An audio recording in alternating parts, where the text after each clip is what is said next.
Bienvenidos. Hoy los estudiantes de octavo semestre les hablarán de la enfermedad de Chagas. ¿Te parece extraño, no es así? Bien, veamos qué nos van a explicar. Esperamos de que la enfermedad de Chagas sea erradicada totalmente para el año 2031. Muchas gracias por su atención. Espero les haya gustado nuestro trabajo. Hasta luego.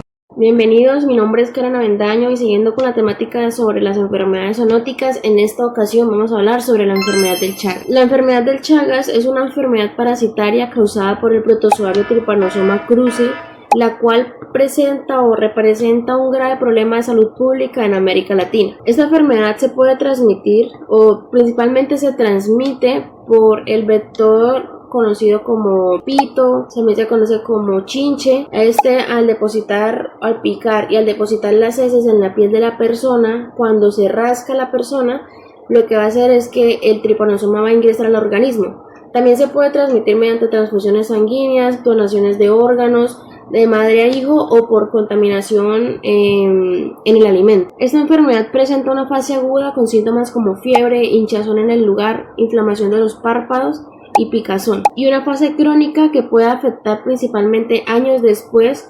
El sistema afectado es el sistema cardíaco, va a presentar arritmias cardíacas y insuficiencia cardíaca. También uno de los sistemas más afectados es el sistema digestivo, que puede causar megacolon y megasófago. ¿Cómo se puede prevenir esa enfermedad? Principalmente la prevención se basa en el control de insectos vectores mediante el mejoramiento de viviendas, uso de insecticidas, haciendo tamizaje de sangre para la transfusión y por último, pero no menos importante, de un diagnóstico temprano para un tratamiento oportuno. Como antes ya les he mencionado, espero que esta breve introducción les haya servido de mucho para ustedes y pues los voy a dejar con mis compañeros, los cuales van a dar un poco más de profundidad en este tema.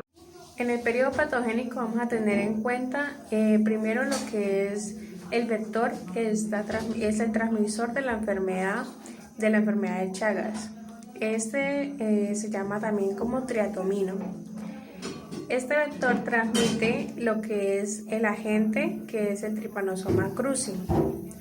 Esta enfermedad va a estar correlacionada con un medio ambiente de zonas rurales, boscosas. Normalmente este insecto le gusta mucho lo que son las casas con adobe, ya que pues permite ocultarse mucho más fácil dentro de los hogares de las personas. También se baña mucho en lo que es los techos de paja, ya que pues esto les permite un camuflaje para ellos y una replicación de estos insectos. También el huésped, que normalmente se puede llegar a presentar este parásito, es en los humanos, perros, gatos, mamíferos. Zarigüeyas también se han encontrado.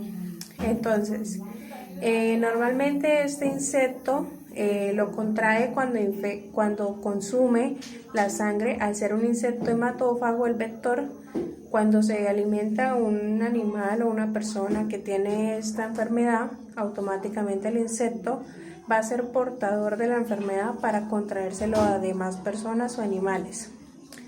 Esto sería como el ciclo de replicación de este parásito de humanos. Puede ser también zoonótico, lo cual genera un riesgo para la salud pública también, ya que pues puede infectarse de un perro que fue picado por un pito, una vinchuca o un triatomino.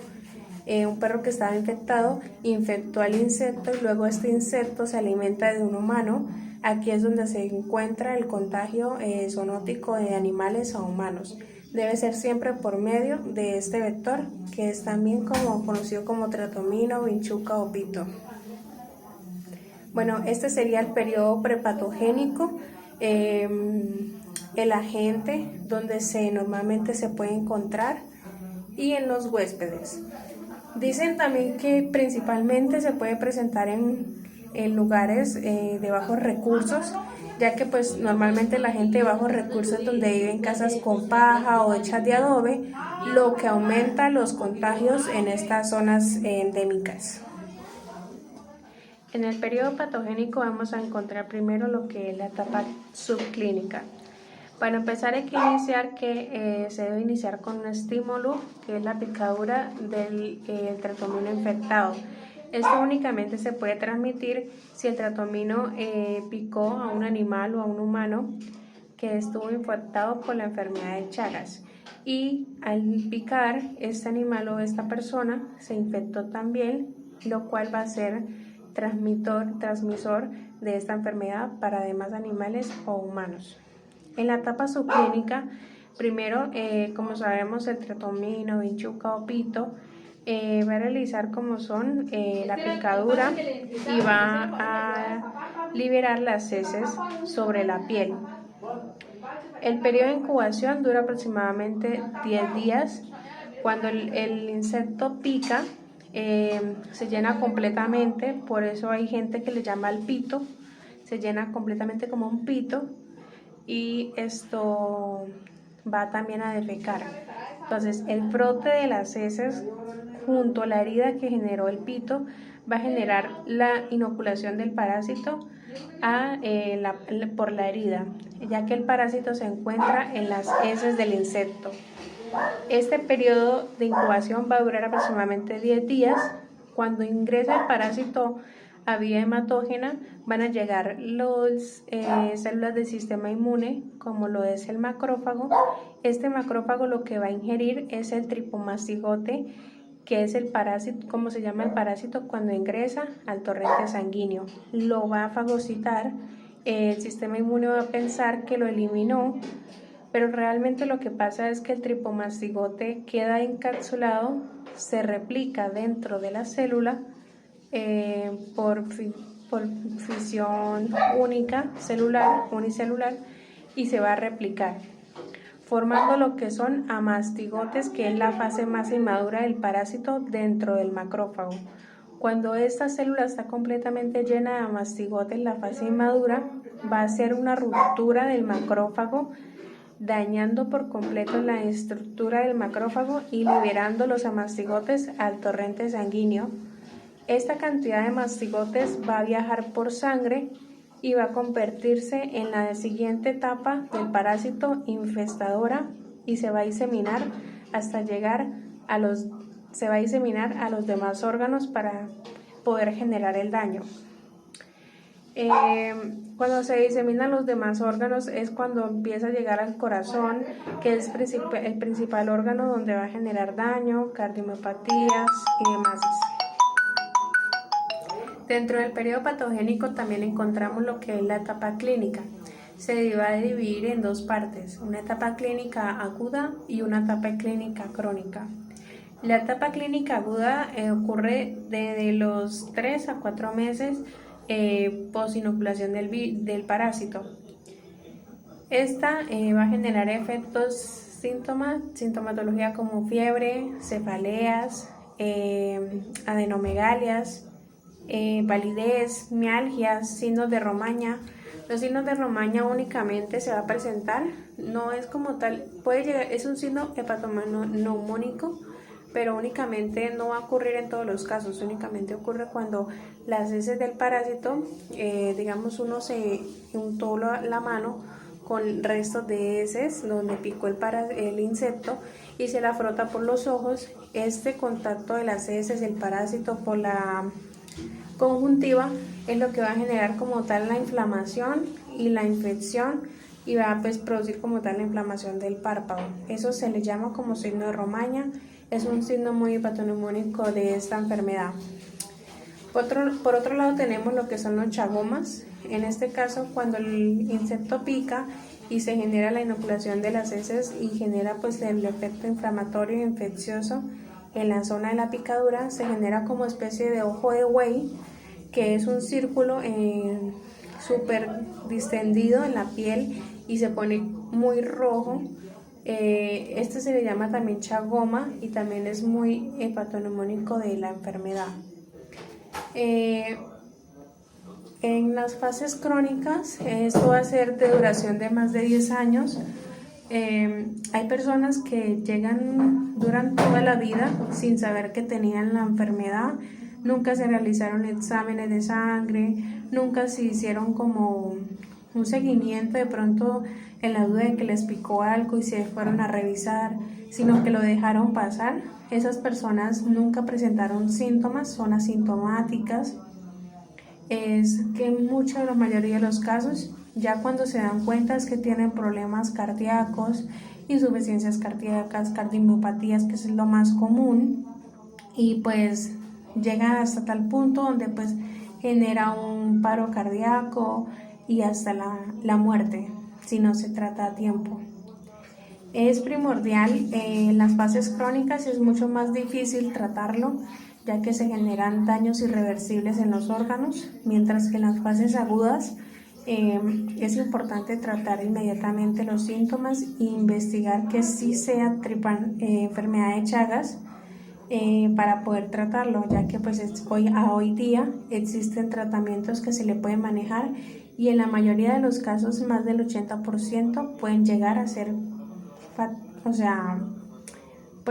satisfactorios en el resultado de mejoramiento de la persona. Entonces puede llegar como tal a la curación, pero si no se trata, no se le da manejo, puede llegar a la muerte de las personas, lo cual hoy día ocurre mucho. Muchas personas no saben que tienen esta enfermedad hasta que pues ya muy temprana, a muy larga edad, ya ancianos, sufren del corazón, y es a causa principalmente a veces de este parásito que le generó su cardiomopatía, y que no se trató nunca. Hola, muy buenos días. Bueno, vamos a hablar de nuestra línea de tiempo. Para esto vamos a irnos hasta el año 1909. Acá el doctor Carlos Chagas logra identificar por primera vez el parásito en la sangre de una niña de tan solo 9 años llamada Berenice. También describió el ciclo de transmisión de la enfermedad, conoció el insecto vector que es el triatomino, nombre científico, o también conocido como chinche, bucona, pito.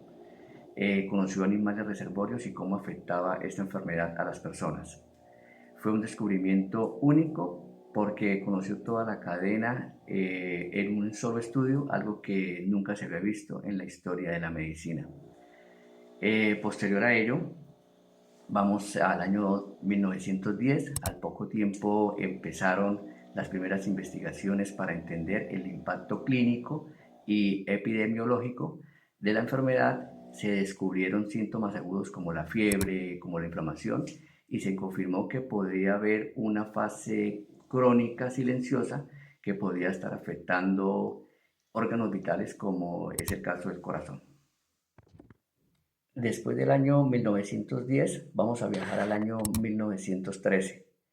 En este año el doctor Carlos Chagas fue nominado al Premio Nobel de Medicina por su espectacular descubrimiento que revolucionó la parasitología y el mundo de la salud pública, y aunque no logró ganarlo, sentó bases fuertes para futuras investigaciones. Posteriormente vamos a ir a los años 1915-1916.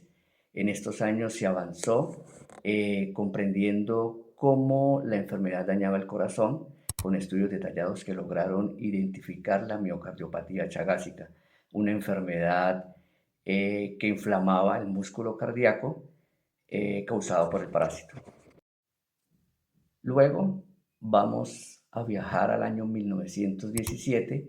Acá en este año fallece el doctor Osvaldo Cruz, un gran médico, un mentor del doctor Carlos Chagas, que apoyó la investigación científica y la salud pública en Brasil. Luego vamos a viajar a los años 1920, 1921. Acá continuaron los estudios clínicos y epidemiológicos, intensificando la comprensión de la enfermedad. El médico Carlos Chagas nuevamente es reconocido a nivel internacional, y se desarrollan programas iniciales de control y vigilancia en zonas rurales con énfasis de identificar nuevos vectores. Bueno, ahora vamos a viajar a los años 1925, 1930.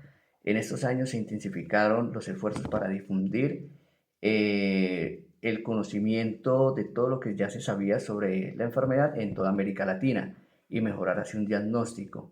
Se documentaron brotes y se consolidaron los conceptos sobre la enfermedad crónica y aguda, preparando el terreno para futuros programas de control.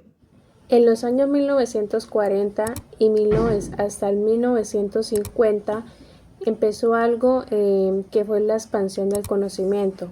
En este entonces no se conocía mucha información de Chagas, ya que pues meramente se había diagnosticado y que se le había dado como nombre, mas no se conocía muy a fondo sobre esta enfermedad y no había el suficiente conocimiento. En esta época fue cuando más se empezó a expandir toda esta enfermedad, ya que los reconocimientos de la enfermedad se presentó no solamente en los primeros brotes que habían ocurrido, sino ya se empezaron a presentar demás brotes en otros países de América Latina, lo cual impactó más a las personas y quisieron investigar más sobre esta enfermedad. Comienza un impacto en la salud pública rural, ya que pues empezaron a salir brotes de casos en personas que vivían específicamente más en zonas rurales, lo cual llamó la atención de las personas y quisieron investigar más para poder conocer más sobre esta enfermedad y llamar más la atención, lo cual se dieron cuenta que podría ser un impacto negativo en la salud pública de las personas y que si no se maneja podría llevar a una problemática de salud. Los primeros intentos de diagnóstico serológicos ocurrieron en este transcurso de años, que al día de hoy se siguen usando y son de gran ayuda. Al día de hoy no existe así como mucho el manejo de estos pruebas diagnósticas por costos y por demás razones, pero sí existen al día de hoy y en esta época se estaban apenas empezando a implementar para un diagnóstico certero de la enfermedad. Entonces, la evolución empezó por la expansión del conocimiento y como esto se vino presentando, pues también ayudó a facilitar el diagnóstico de la enfermedad y a mirar los riesgos en la salud pública que podría generar. De acuerdo a lo planteado en 1940-1950 sobre la expansión del conocimiento de las personas por la presentación de casos tan frecuentes en millones y millones a nivel internacional, desde 1960 a 1970 se implementó el primer auge del control vectorial, no solamente del país sino a nivel internacional, ya que se identificaron millones de casos nuevos en países de América Latina. Esta prevención que se implementó fue con la finalidad de mitigar este riesgo a la salud pública que se estaba presentando en los diferentes países. Por ello, países como Argentina, Brasil y Venezuela se desarrollan los primeros programas nacionales de control del vector, que en este caso pues sería también conocido como los triatominos, que son los principales transmisores del Trypanosoma cruzi, ya que pues este insecto al ser hematófago se alimenta de su víctima y va a eliminar las heces sobre la piel de la persona o del animal. Ya en esas heces se va a presentar como tal el Trypanosoma cruzi y va a dar infección al ser vivo por medio de sus heces. Este insecto no genera ninguna enfermedad, este parásito en el insecto, ya que él únicamente es el vector es el que va a transmitir la enfermedad. Pero pues en esa época ya venían presentando millones y millones de casos, por lo cual ya sería una alerta sanitaria para los países. También se implementaron en esos años métodos para controlar la vinchuca, que es el mismo triatomino, sino que pues con diferente nombre, vinchuca, pito, entre otros nombres que les tienen. Esto se utilizó con insecticidas, específicamente el DDT, que pues ya más luego tarde, al día de hoy ya pues ya no se usa porque pues también generó sus efectos secundarios, pero en su momento se usó para control insecticida de este insecto y poder mitigar así los contagios en gran millones que se estaban presentando en los países.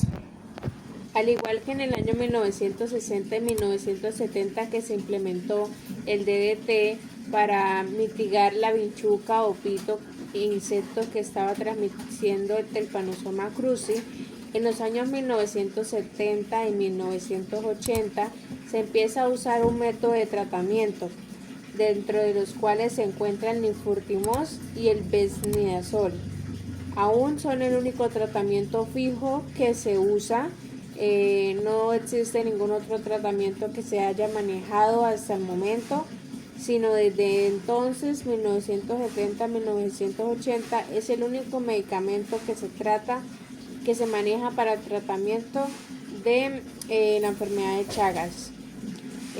Esto se reconoce que este tratamiento es más eficaz en fases agudas, ya que pues es cuando más el parásito se encuentra altamente en bastantes cargas en la parte del torrente sanguíneo, ya que en su fase crónica se localiza más a nivel del corazón y los demás órganos que afecta este parásito. Si el parásito se encuentra en la sangre, que es como lo está en la fase aguda, puede ser mucho más fácil que el nifurtimox y el benznidazol pueda hacer su efecto mucho más eficaz que ya en fases crónicas, que se encuentran ya en los órganos y ya donde ya ocasionó posiblemente daños irreversibles al animal o a la persona. Este tratamiento es el más eficaz que se encuentra al día de hoy y por el momento el único que se maneja. En caninos no hay un tratamiento específico que se pueda manejar. Más que todo es para humanos, de manejo humano, nifurtimox y benznidazol. En los caninos se les ha intentado dar, pero pues no ha dado como tal, no hay como un estudio que lo certifique de qué tan eficaz sea. En algunos casos que se ha usado no ha dado muy buenos resultados, entonces lo que se hace en clínica de pequeños es manejar los efectos secundarios y esperar, lo cual en muchos casos pues no da resultados satisfactorios y los animales terminan por fallecer. Para la fecha del año 1990 se dio a cabo la creación de la iniciativa del Cono Sur junto con la coordinación de la OPS, que es Organización Panamericana de la Salud. En este se actuaron varios países sudamericanos como Argentina, Brasil, Bolivia, Uruguay, Paraguay, Chile, con el fin de crear un programa a nivel regional para evitar la transmisión de este vector. Siguiendo con el año 2000, se dio la globalización de la enfermedad debido a la migración y aparición de casos de Chagas en Estados Unidos, Europa, Japón y Australia. Para el año 2005, la OMS reconoce oficialmente el Chagas como una enfermedad tropical desatendida. En el año 2010, pues ya empieza a haber un aumento de interés a nivel internacional por el control y diagnóstico de esta enfermedad. Ya para el año 2019, la Asamblea General de la Salud establece el día 14 de febrero como Día Mundial de la Enfermedad de Chagas. Para el año 2020 y 2025, pues se dio a cabo que hay aproximadamente de 6 a 7 millones de personas infectadas por el Trypanosoma cruzi en el mundo. La mayoría de los infectados pues no están diagnosticados ni tratados, entonces pues se desarrollan nuevas investigaciones como vacunas, aún están en fase experimental y están buscando tratamientos más alternativos para tratar esta enfermedad. Según la OMS, pues fijó una meta de eliminación de transmisión vectorial y transmisión transfusional en muchos países para el año 2030.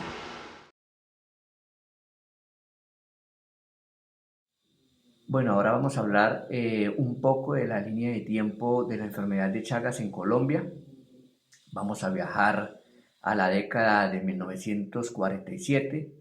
En ese año existieron dos personas claves muy importantes que fueron J. Caicedo y C. Hernández, los cuales publicaron un informe sobre los primeros casos crónicos comprobados en Colombia, especialmente en la región de Fusagasugá y Cundinamarca.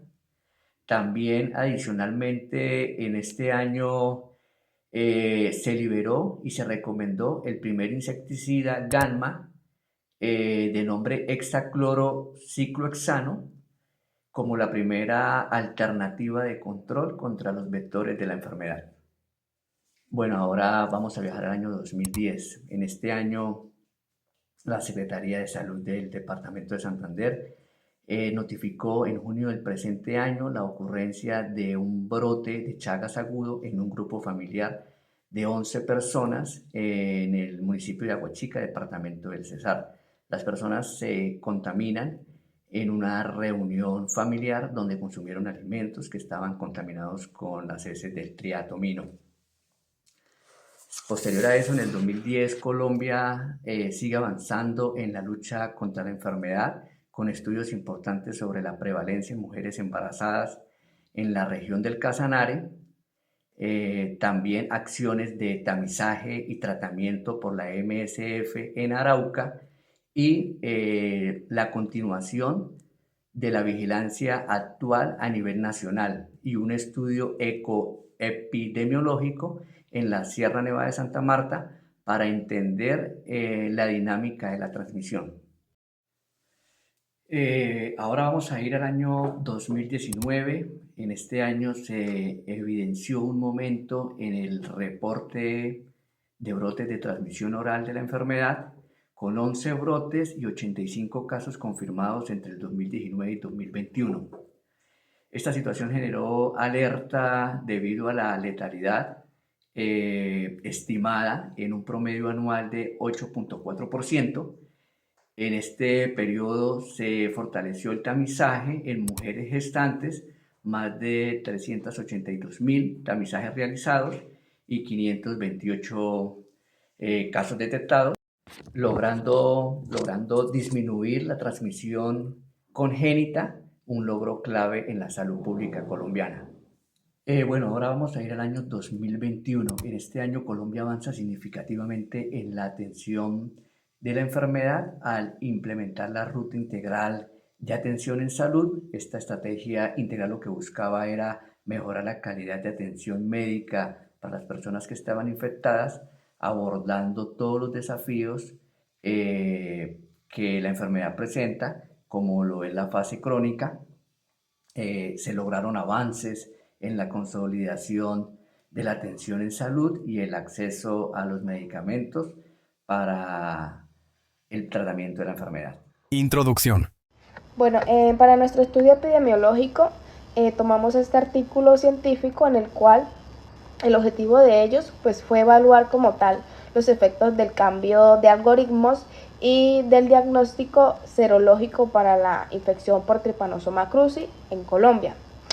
Desde la perspectiva del acceso hacia el diagnóstico, en el cual pues se analizaron pues datos de los laboratorios departamentales de salud pública y también laboratorios pues nacionales de referencia en Colombia. Población estudio. En esta investigación, pues la población de estudio no fueron pacientes, sino los laboratorios que fueron los encargados del diagnóstico serológico de la enfermedad de Chagas. En este pues se incluyeron 33 laboratorios, en los cuales pues estaban los laboratorios de salud departamental, de salud pública, también pues junto con ellos los que fueron los laboratorios nacionales de referencia nacional de la salud en Colombia. Estos laboratorios pues como tal conforman una red a nivel nacional de laboratorios, y pues estos como tal son los responsables de controlar y vigilar todas esas pruebas serológicas, pues obviamente para detectar lo que son los anticuerpos contra el Trypanosoma cruzi. Como tal, la información que se tomó fueron de los registros oficiales de estos laboratorios, que como tal pues ellos incluyeron lo que fueron el número de pruebas realizadas, los tipos de ensayos usados como las pruebas ELISA y los resultados que fueron obtenidos durante todo el periodo. Bueno, en el área local pues obviamente se recopilaron datos de laboratorios que se encontraron ubicados en 32 departamentos y en Bogotá. Esto pues permitió representar una situación diagnóstica prácticamente en el país completo con una cobertura a nivel nacional. Pues esto pues principalmente permitió comparar como cambios de capacidad diagnóstica en distintas regiones, especialmente entre los departamentos priorizados en Plan Nacional de Interrupción Vectorial, lo que es esto, Casanare, Santander, Magdalena, Arauca, frente a los que no hacían parte del plan. De esta manera, obviamente, el estudio no solo analizó el cambio de algoritmo, sino que también su impacto a nivel regional y su relación con las estrategias nacionales de control del vector de Trypanosoma cruzi. Tiempo de estudio. En el siguiente artículo no se indica específicamente qué tiempo fue la durabilidad de la investigación de este estudio, sino que por el contrario indica que investigaron y elaboraron el informe de acuerdo a artículos que van desde el 2017 al 2021. Esto con el fin de analizar estos análisis de algoritmos serológicos de la enfermedad en su diagnóstico. Como tal, no hay un transcurso de tiempo en el que duró el proceso, pero sí indica los artículos evaluados del 2017 al 2021 para poder realizar la evaluación del cambio del algoritmo de diagnóstico serológico para la enfermedad de Chagas en Colombia. Para el estudio, las muestras utilizadas fueron 2, las cuales se consolidó primero que todo el número de ensayos por laboratorio, ya que al ser 33 laboratorios, se tuvo en cuenta la numeración de la cantidad de ensayos de muestras que se iban a realizar por cada laboratorio para poder realizar un buen estudio. Otra cosa que también se tuvo en cuenta fue la comparación de resultados de las pruebas serológicas de antes y después de la publicación del nuevo lineamiento del 2017. Se tuvo en cuenta, aquí están las primeras pruebas en ELISA, antes y el antiguo y la nueva versión. También se tuvo presente únicamente el uso de 2 pruebas ELISA para el desarrollo del ejercicio, como fue la ELISA de antígenos totales y la de antígenos recombinantes. Fueron las únicas que se realizaron en todos los 33 laboratorios. De igual forma se tuvo también el cálculo de las muestras por laboratorio y los resultados de estas y en qué tipo de ELISA se usó en cada caso. Análisis estadístico. El análisis de estudio se realizó aproximadamente del 2015 al 2021. En este se analizaron información de 33 laboratorios que se encargan de la protección y salud de la salud pública. Gracias a estos 33 laboratorios se pudo realizar las pruebas serológicas para poder dar un diagnóstico más eficaz. Otra cosa que también se pudo encontrar en el análisis fue que el 87,9% de los laboratorios procesaron ensayos serológicos durante este estudio, lo cual fue un gran rango de laboratorios los que se pusieron en mano de la obra para poder realizar este desarrollo de este proyecto y tener en cuenta no solamente los resultados de un laboratorio, sino más de la mitad del porcentaje de los laboratorios se ofrecieron para poder realizar este ensayo. El número de pruebas serológicas aumentaron después de la publicación del nuevo lineamiento del 2017. Más o menos ya finalizando la década de los 2000 fue cuando se empezaron a implementar los avances serológicos para la detección de esta enfermedad, lo cual un aumento en el uso de estas pruebas serológicas es un gran resultado satisfactorio, ya que pues permite dar resultados mucho más precoces, mucho más verídicos para aquellas personas que sufren de esta patología y que muy probablemente no sabían que la tenían. Entonces, esto también es un aporte beneficioso para la salud pública. También se tuvo en cuenta lo que fue la capacidad para realizar una segunda prueba. Pasó de 4 laboratorios que iban a trabajar allá como fue el final del trabajo del artículo de desarrollo, que fueron el trabajo con 33 laboratorios, lo cual inicialmente únicamente se contaba con el apoyo de 4 laboratorios, pero ya después se manejaron los 33 laboratorios para realizar las pruebas totales. Como análisis estadístico final se pudo notar en el estudio que la lista de antígenos totales y de antígenos recombinantes se consolidaron como las pruebas más realizadas en Colombia después del 2017, lo cual no solamente este artículo apoyó a poder verificar bien los diagnósticos y poder realizar un mejor desarrollo de las pruebas serológicas, sino también a delimitar las mejores pruebas serológicas para la detención de esta enfermedad y que el uso de esta sea mucho más mayor a anteriormente, que muy poco se manejaban, lo cual este estudio aporta de gran manera a la detección temprana de la enfermedad de Chagas. De acuerdo a los resultados se pudo encontrar primeramente los ensayos ejecutados en su totalidad fueron de 100.331, de los cuales fueron realizados algunos por el Laboratorio de Salud Pública, de los cuales 88.047 fueron determinaciones. Aumentó el 196% de ensayos realizados del 2015 al 2017, y todos estos 100.331 ensayos ejecutados se realizaron de acuerdo a los anticuerpos de Trypanosoma cruzi en el año 2015 al 2021. Otro laboratorio también responsable de todo esto fue el Laboratorio Nacional de Referencia. En este se hicieron 12.284, justamente en el mismo periodo que en el otro laboratorio, para realizar todas estas pruebas. Otro factor que también se tuvo en cuenta fue el ingreso de muestras al Laboratorio Nacional de Referencia en este mismo periodo, de las cuales 6.678 fueron muestras. El 43,5% fue encargado por vigilancia por laboratorio, el 26,7% fue de control de calidad y el 14,3% fue apoyo al diagnóstico. Los tipos de ensayos realizados por ambos laboratorios, primeramente en el Laboratorio de Salud Pública, fueron 77.142 ensayos realizados por la ELISA, ELISA-T, con un aumento hubieron en el 2015 1.947 ensayos.